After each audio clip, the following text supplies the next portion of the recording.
நாம் இன்றைக்கி நெக்கில் எப்படி ரொம்பவே ஈஸியாக ட்ரேசிங் பண்ணுறது அப்படிங்கிறதான் பார்க்க போகிறோம். அதுக்கு நம்ம வந்து நெக்கில் வந்து ட்ரேஸ் பண்ணுறதுக்கு ஒயிட் கலர் கார்பன் ஷீட் எடுத்து அந்த நெக்கில் கரெக்டாக வச்சுட்டேன்.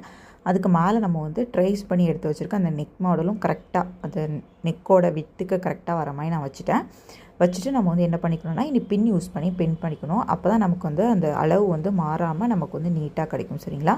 அதனால் நான் வந்து ஃபுல்லாகவே பின் பண்ணிவிட்டேன். இந்த மாதிரி பின் பண்ணிவிட்டு அப்படியே நம்மளோட நெக் போர்ஷனை வந்து நம்ம ட்ரேஸ் பண்ணிக்கலாம். நமக்கு வந்து அந்த ஸ்ட்ரைட் லைன் வர இடத்துலலாம் நீங்கள் ஸ்கேல் வந்து யூஸ் பண்ணிக்கோங்க.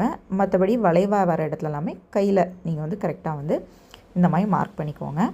அதுக்கப்புறம் அந்த டிசைன், அந்த லீஃப் மாதிரிப்பட்ட டிசைன் எல்லாமே நம்ம வந்து நார்மலாக ஹேண்ட் வச்சு நம்ம வந்து யூஸ் பண்ணி நம்ம ட்ரேஸ் பண்ணி எடுத்துக்கலாம். நான் வந்து ட்ரேஸ் பண்ணுறதுக்கு நான் வந்து பென் வந்து யூஸ் பண்ணியிருக்கேன். பென்னாக இருந்துச்சுன்னா இன்னும் கொஞ்சம் நமக்கு வந்து திக்காக இருக்கும். அப்படி இல்லைனா நீங்கள் வந்து பென்சில் கூட யூஸ் பண்ணி நம்ம இந்த மாதிரி ட்ரேஸ் பண்ணிக்கலாம். இப்போ வந்து பார்த்திங்கன்னா நான் ஒரு சைடு ஃபுல்லாகவே ட்ரேஸ் பண்ணி எடுத்துட்டேன். இந்த மாதிரி லைட்டாக ஓப்பன் பண்ணி பார்த்துக்கோங்க. ட்ரேஸ் ஆகிடுச்சு. இதே மாதிரி இன்னொரு பக்கம் நம்ம வந்து ட்ரேஸ் பண்ணி எடுத்துக்கலாம். இப்போ நம்ம வந்து ஃபுல்லாகவே ட்ரேஸ் பண்ணி முடித்தாச்சு. ரிமூவ் பண்ணதுக்கப்புறம் நம்மளோட நெக் மாடல்ஸ் ரொம்பவே அழகாக தெரியும் பாருங்கள். நம்ம white colour carbon sheet use பண்ணாலும் ரொம்பவே தெளிவாக தெரியுது. இந்த மாதிரி ட்ரை பண்ணி பாருங்கள். ரொம்பவே ஈஸியாக இருக்கும். தேங்க்யூ.